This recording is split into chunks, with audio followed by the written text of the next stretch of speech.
So one of the biggest questions I get about silkscreen all the time is, why is my silkscreen not working? My silkscreen's blobbing. It's just not coming out right. And I can tell you right now, almost every single time, it's your paint. I'm going to show you the difference right now so you can have a better idea what's going to work and what's not going to work for silkscreening. Let's start with the media, the Deco Art media. Okay, I'm going to put a little right here so you can see. Now you see how it just comes dripping out? That's a very thin paint, all right? You don't want a paint that's watery to silkscreen with.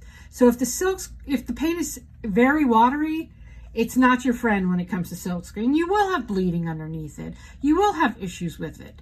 You want to use a thicker bodied paint. And as you can see, as I'm going to show you here, this here is a chalk paint and it's thicker. You should be able to see how much thicker this is. It's just has more, it actually has chalk in it. So that helps to make it thicker and it's an excellent choice for silkscreening.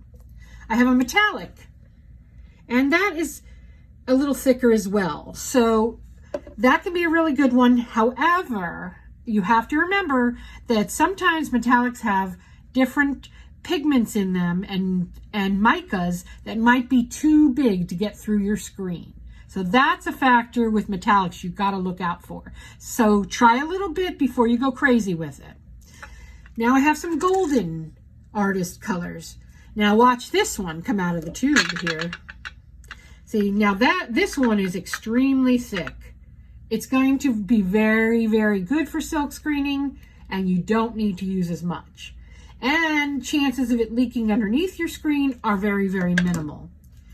Here's another one. This is Brie Reese, also another heavier bodied paint.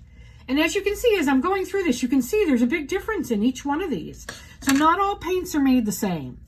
That's my point. And this one here is a Liquitex Basics, which is also another heavier bodied paint.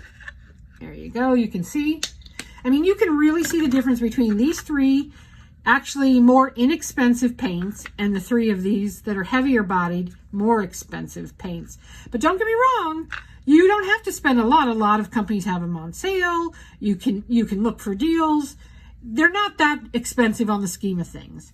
You're better off investing in better paints. You'll have better outcomes more of the time.